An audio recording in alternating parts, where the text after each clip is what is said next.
menggarap isu-isu kerakyatan, lalu menerjemahkannya dengan program kerja nyata. Demikianlah cara PKI merintis popularitas politik di tengah khalayak. Sebelum melanjutkan menonton video ini, bagi yang suka dengan video-video kami, tolong bantu subscribe, like, komen, dan share. Bagi yang tidak suka, abaikan saja. Kami di sini tidak ada niat untuk menyudutkan orang-orang yang terlibat. Kami di sini tidak mengurangi atau menambah isi sumber untuk menjaga otentisitas sumber. Kami di sini hanya mengulang sejarah-sejarah yang sudah ada. Sebelum menjadi partai terlarang, PKI mengusung citra sebagai partai rakyat. Penampalan ini bukan bualan belaka. Di berbagai daerah, PKI cekatan menangkap kegelisahan masyarakat. Program partai berlambang palu arit ini secara umum ditujukan untuk meninggikan harkat hidup wong cilik, mulai dari upah kerja yang layak, pembagian tanah, jaminan kesehatan, pendidikan, hingga rekreasi. Meski kebijakannya sentralistik, pendekatan PKI di daerah amat disesuaikan dengan kondisi masyarakat, kata sosiolog Arbi Sanit, penulis buku Badai Revolusi, sketsa politik kekuatan PKI di Jawa Tengah dan Jawa Timur. Di daerah Jawa Tengah dan Jawa Timur yang jadi basis utama, PKI tampil penuh totalitas.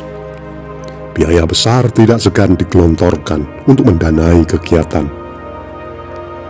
Dengan garis komando terpadu mulai dari Sentral Komite CC hingga tingkat resort desa, program PKI tidak kesulitan peminat. Sanit menerangkan, saat terjadinya bencana kelaparan di Gunung Kidul, Jawa Tengah pada pertengahan 1950 misalnya, di daerah itu orang banyak makan singkong karena tanah di Gunung Kidul tidak cukup baik untuk tumbuhan padi. PKI segera meresponnya dengan membuat program penanaman singkong.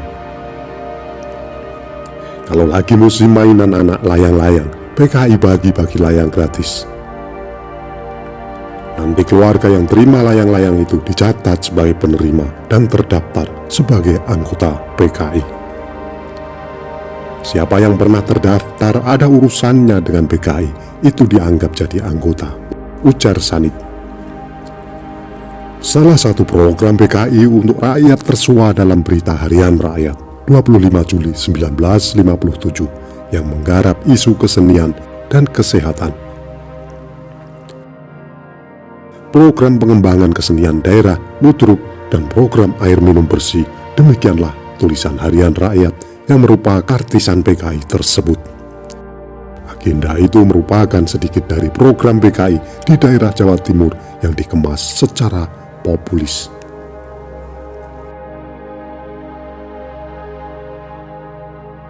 Beberapa daerah basis Masumi, PKI memancing simpati, menyikapi gerakan Darul Islam DI yang meresahkan petani di Aceh dan Jawa Barat.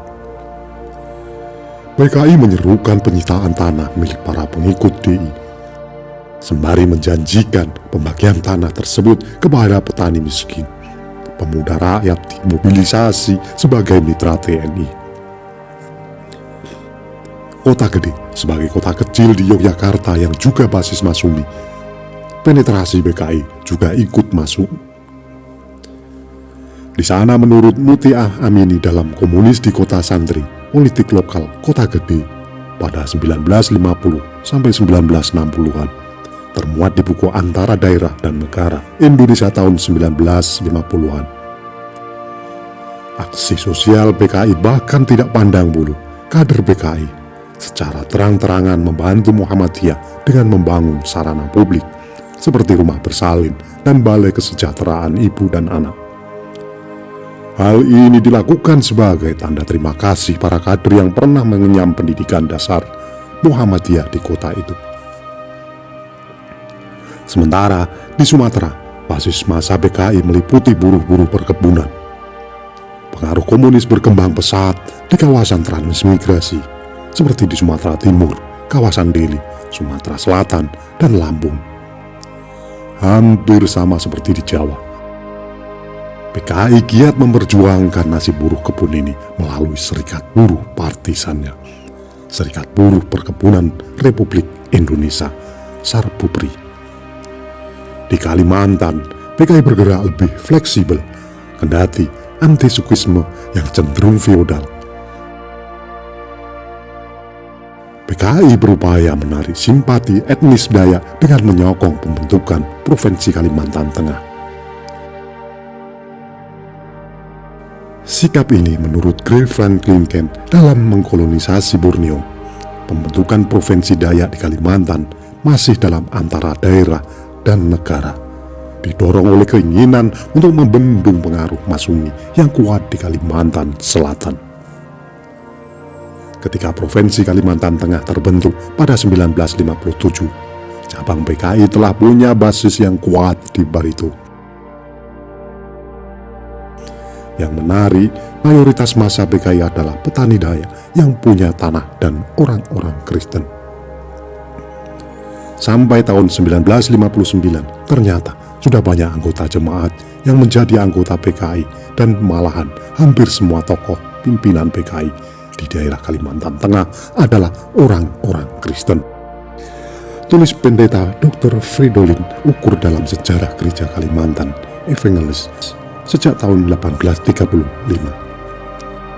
Merentang ke timur, isu utama yang dihadapi rakyat setempat adalah feodalisme di Sulawesi.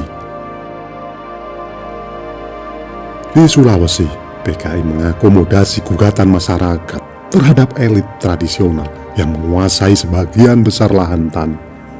Sejak tahun 1954, dalam waktu yang tidak terlalu lama, PKI mendapat dukungan yang besar dari masyarakat Toraja, Sulawesi Selatan. PKI sangat berhasil memobilisasi pengikut dan mengangkat masalah tanah di tanah Toraja sebagai isu pokok. Tulis Dik Pasande dalam politik nasional dan penguasa lokal di tanah Toraja. Termuat di kumpulan tulisan antara daerah dan negara, suntingan Sita Van Bamelin dan Remco. Di Nusa Tenggara Barat dan Timur, PKI gencar menentang perbudakan yang masih dipraktikkan raja-raja lokal sejak zaman kolonial. PKI memperjuangkan tuntutan sederhana tetapi tidak mampu disuarakan rakyat Nusa Tenggara, seperti hak menggunakan pelana kuda bagi rakyat biasa, penggunaan celana panjang bagi petani, serta pelarangan kerja rodi dan kawin paksa. Hasil kinerja yang apik di berbagai daerah semakin ditunjang lewat agitasi propaganda media. Dalam memenuhi asupan informasi di daerah, awak media PKI paling militan kinerjanya dibanding corong partai yang lain. Penerbitan media PKI menjangkau penjuru tanah air, bahkan hingga ke pelosok negeri. Jaringan harian rakyat itu sampai ke kota Tanjung Balai, 150 km dari Medan, diangkut pakai pesawat Garuda. Ke pelosok NTT sekitar 4 hari, dan kalau Ambon bisa 2-3 hari, kata Martin Alaida, mantan wartawan harian rakyat kepada Histori. Melalui program kerja dan propaganda, jaringan PKI berkembang pesat. Wajar jika basis PKI di tingkat akar rumput bertumbuh dengan subur. Maka tidak heran ketika memasuki tahun 1960, PKI menjelma sebagai partai politik terkuat di Indonesia, bahkan dunia. Itulah tadi ulasan singkat kami tentang cara PKI memikat pengikutnya. Apabila ada kesalahan dalam kami menyampaikan, mohon diluruskan dan mohon maaf. Terima kasih yang sudah menonton sampai selesai.